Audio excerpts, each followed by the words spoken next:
And welcome. And thank you for being here as we take this time to say goodbye to Vicki Lynn Bagley. I'm Rabbi Emily Hyatt, and I will be with you for the next little while as we participate together in this service. I'm going to ask you just very quickly if you have a cell phone with you to make sure that it is not going to make noise for the next little while. We so appreciate that. And as we begin our service this morning, there's really three parts of a Jewish funeral or a Jewish memorial. The first thing that we're going to do is get ourselves ready for the hard work of saying goodbye. The second thing that we do is tell the story of Vicki's life. We can't really tell it until we know how it ends. And now that we do, we get to talk a little bit about it and about what her life held. And I know that her story is one that was particularly important to her. And then the third thing that we'll do is to say goodbye to her physical presence here with us, knowing that her memory and the lessons that she taught us are going to stick around for quite a while.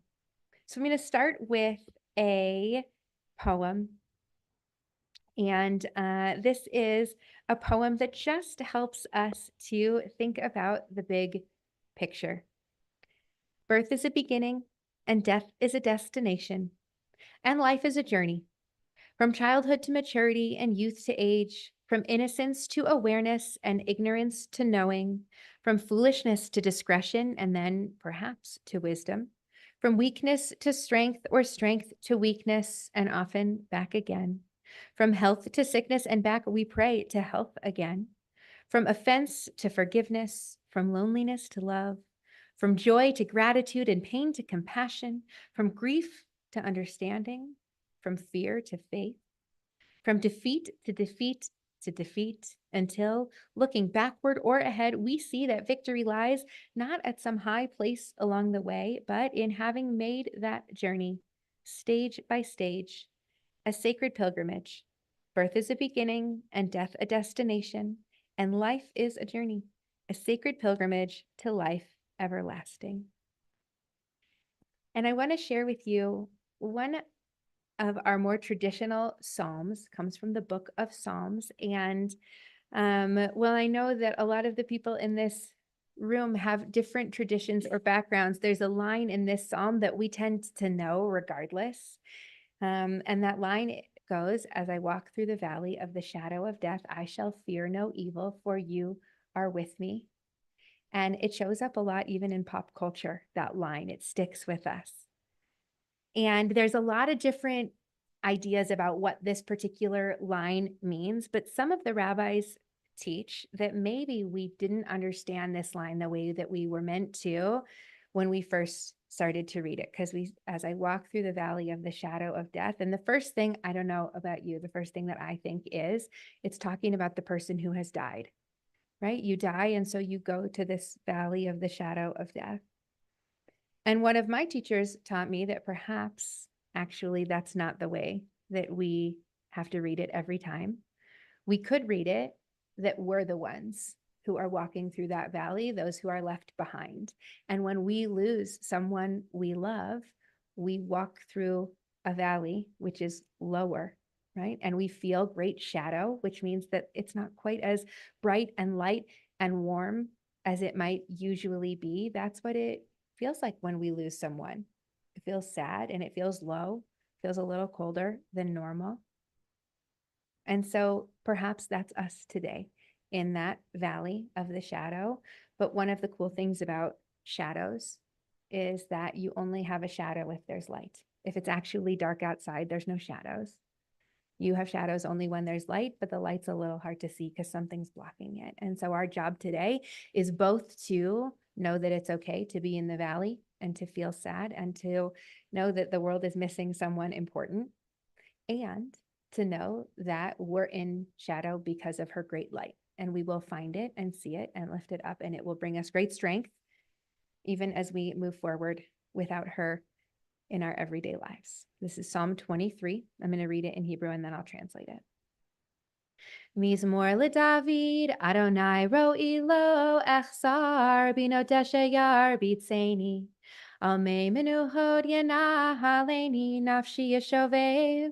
Yancheni b'magalei tzedek lema'an shemo. Gam ki elech begeitz al mavet. Lo ira ra ki ata imadi. Shivtecha umishantecha. Hema yenachamuni. Ta'aroch lefanai shulchan neged sorarai. Dishanta b'shem en roshi kosi revaya. Ach tov v'chesed yirdefuni kol yamei chayai. V'shavti b'veit Adonai le'orech yamim. God is my shepherd, I shall not want. God makes me lie down in green pastures, leads me beside still waters, and restores my soul. God, you lead me in right paths for the sake of your name. And even when I walk in the valley of the shadow of death, I shall fear no evil, for you are with me. Your rod and your staff, they comfort me. You have set a table before me in the presence of my enemies. You have anointed my head with oil, and my cup overflows. Surely goodness and mercy shall follow me all the days of my life, and I shall dwell in the house of God forever. And I will share with you just one more poem as we prepare to hear the story of Vicky's life. And this is it's a poem by a guy named Rabbi Lawrence Kushner. And here's what he says. There might have been a time when you have entered a room and you met someone. And after a while, you understood that unknown to either of you, there was a reason that you had met. You had just changed the other, or perhaps they had changed you. By some word or deed, or just by your presence, the errand had been completed. And perhaps you were a little bewildered or humbled or grateful, and then it was over. Because each of us has a lifetime that is the pieces of a jigsaw puzzle. And for some, there are more pieces.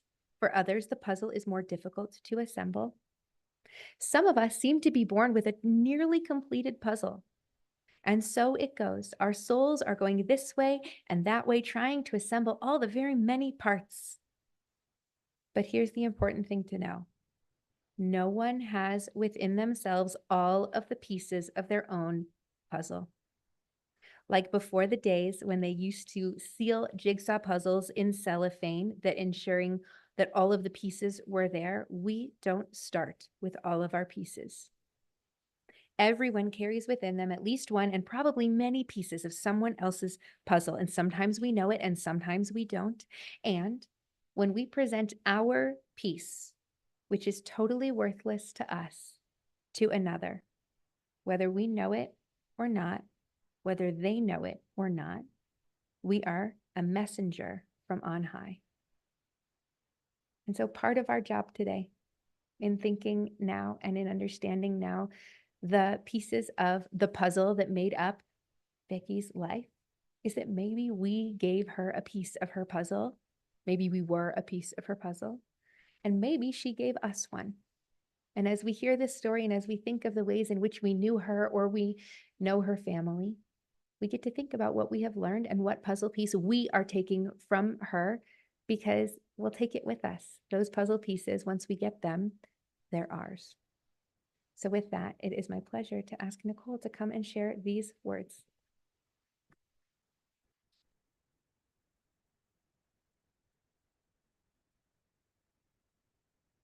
I need water. Maybe a tissue.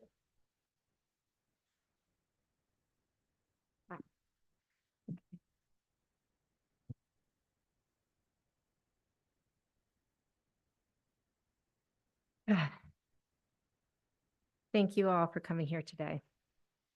We gather and celebrate the life of my mother, Vicki Bagley. She was a woman of unwavering strength, resilience, and determination. She built her life from the ground up many times over, and I know that's one of her greatest accomplishments. Many of you know pieces of my mom's life, but I thought I would share a little bit more about her journey. Before I get started, I wanted to thank some people that helped us the last 8 months. Thank you, Rabbi Hyatt, for this service. We do not know what we would have done without Connie Desardin. She was always a phone call or a text away. Ayana Cola only came into our lives the last few months, but her support, attention, and care was something we'll always be grateful for. Thank you to the caregivers and staff at Brookdale, Akoya, and Sunrise. They go into work every day and care for families and do so with so much kind and love. Bloom Hospice, our relationship was only a few days, but my mother's pain was managed and we felt so supported the final days of her life. Feldman's Funeral Home that helped us navigate the last few weeks. And lastly, Fred and the whole Klein family that were always right there whenever Dylan, Ella, and I needed them. As you can hear, it takes an absolute village. So thank you so much for everybody. Now to my mom. My mom was born and brought up right here in Denver with her younger sister, Terry. She skipped 2 grades and graduated from East High School just right around the corner. My parents met in LA and married in the 60s. My siblings and I were born in Winston-Salem, a city far from liberal in the 60s and 70s. For my mom, living there was like living in a fishbowl because of my dad's deep family roots in the community and his 2 runs for Congress. She lived in North Carolina for 10 years, but the last few years there, she grew increasingly unhappy in Winston-Salem. I think she was bigger than that city, and she knew it. In 1976, she finally convinced my father to move to DC. She moved there to get everything set up, and my dad and 3 of us would follow. My mom loved to tell this one story of how things kicked off in DC. One evening at a party, she saw this woman sitting alone at a party. She saw this woman sitting alone and decided to chat with her. They talked for hours. And by the end of the evening, the woman said to my mom, "Tell me your name again, because I like you. You're interesting. I'm going to introduce you to everyone." That woman turned out to be Jackie Kennedy's mother. And she did introduce my mom all over the place. By the time my dad arrived, my mom knew the whole city, and my dad was amazed by the network of friends and acquaintances she had already had in such a short time. My mom had a knack for starting over in a city. She did it better than anyone else I knew. There was a reason that we placed her obituary in so many papers, and we probably could have placed it in so many more. The early days in DC were some of the happiest as a young family. My mom tried to make life normal for us kids, despite the spotlight of our family in the early Carter days, hosting gigantic parties and fundraisers at our house often. She embraced her new life in DC far more than she did in North Carolina. Eventually, she shifted her focus from politics to real estate, founding Vicki Bagley Realty. Her logo and signs were yellow and red, the colors of McDonald's. Even as a young kid, I knew that these were ugly colors to go together. And when I asked her about the color choices, my mom said, "They might be ugly, but you'll remember them and you'll call my agency when you have a house to sell." And I thought, well, how can you argue with that? The 3 of us kids spent those early years going to open houses and spending our time in her office on M Street. I knew nothing else except women working and making it on their own. At that time, I did not understand how unusual that was in the 70s. And only later in life did I understand what a trailblazer my mom was and how she helped women become independent and, more importantly, financially independent. Real estate is in my blood. My mom and I could chat about real estate for hours, from the hot areas to buy to the rental market, the consequences of interest rates to areas to get out of due to global warming. It was where we really bonded. After real estate, my mom decided to try her hand in publishing. She had a few companies, such as Celebrity Service and San Francisco Magazine, but she also started this little shiny sheet called Washington Life Magazine. At the time, it was basically a who's who magazine for Washingtonians. In 1991, there was a launch party, and she was beaming with excitement, but honestly, I just didn't get it. I couldn't get my head around it. What was it about this mini magazine that she was so excited about? When I asked her, She said to me, "This little magazine is a lifestyle, Nicole. It does not matter how big the magazine is, but I will be invited to everything that the big magazines will be." I remember thinking, that is quite clever. My sister followed in her publishing footsteps, and today that magazine is very different to how it began. It is more than just a shiny sheet, but it is a successful DC magazine run by my sister, Nancy, and my brother-in-law, Suresh. The later years of her life, she essentially retired from day-to-day work. She traveled with my brother Brett. I thought they were crazy, but they would take these world cruises for 3 months around all the time. They must have did like, I don't know, like 4 or 5 of them. My brother and my mom traveled so much that my brother feels his travel is now complete in life. She loved every minute of these travels with Brett and would often talk about the places they would visit and the people they met along the way. My mom was incredibly proud of how far she came in life. It was a little odd, but our house had many wooden letter cues scattered around. There was a poem she spoke about, which I've Googled to death and have yet to find. But as she explained the poem, it went something like this, that if you made it to letter Q in life, you were doing okay. Her life beginning started at A, and she surpassed Q by leaps and bounds. The wooden cues around her house were a constant reminder of how far she had come, and she would often remind me not to squander my head start. Today, I have some of the cues in my home, and today it is a daily reminder of the path she paved. My relationship with my mom wasn't always easy, but 6 years ago, we decided to let things go and to start fresh. In those years, we grew closer, chatting almost every day.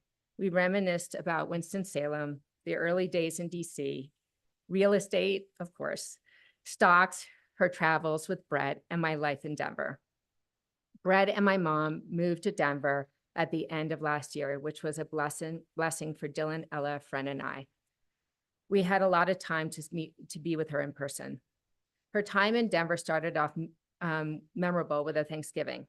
She was animated with all of us, but in particular with all the kids and Fred's mom.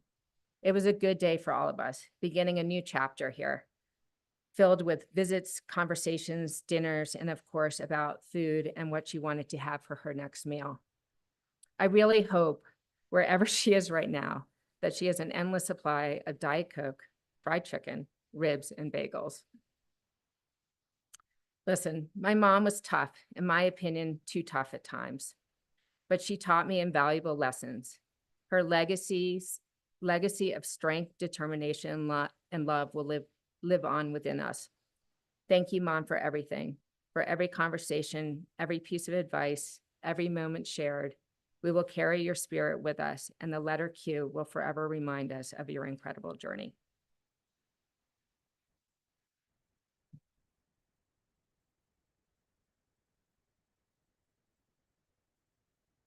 Now I need to know about the letter Q poem. I'll have to look for it.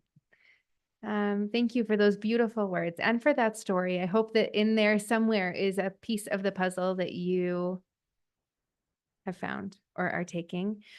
We are going to, in just a moment, take a moment of silence ourselves. We're going to listen to a song that was very important to Vicki and can take a second to watch the pictures if you haven't seen them all go by yet. It'll start in just a sec.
I'm going to ask you to rise as you are able. We're going to recite our memorial prayer in Jewish tradition. Afterwards, we'll tell you a little bit about what's going to happen after this and what the options are for what's next. El male rachamim, shochen bamromim, hamtzei menucha nechona tachat kanfei hashchina. Im kedoshim utehorim kazohar, harakia mazhirim. Et nishmat yakirenu shahalecha leolama. Bal harachamim yastireha, veseter knafav leolamim. Veyitzror bitzror chaim et nishmata. Adonai hu nachalata, v'tanuach b'shalom al mishkava, v'nomar amen. God of abundant mercy, God most high, may the soul of our loved one who has gone into eternity find the gift of perfect peace in your embrace, together with the holy and pure whose light shines like the radiance of heaven. Compassionate God, hold her close to you forever so that her soul may be bound up in the bond of life forever. May she find a home with you, and may she rest in peace. And together we say, Amen. In just a moment, we will depart from this space. And there are sort of two options of what happens next. We are going to take Vicki's remains to Emmanuel Cemetery, which is within Fairmount Cemetery, and inter or bury her there. Anybody that wants to come is more than welcome to join us there. Anybody who doesn't want to come, but who is going to be joining for the reception can go straight to Nicole's house. It says it starts at 2, but you can go now. And then the family after the interment will meet you there. So those are the options.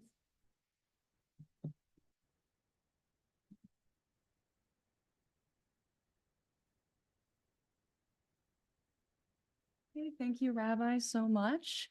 I'm Maggie. I'm the director here today, and I will be taking Vicki's urn to Emmanuel Cemetery in a coach. We do not have an escorted procession today, so that means you can certainly try to follow along as closely but as safely as you can. No running red lights.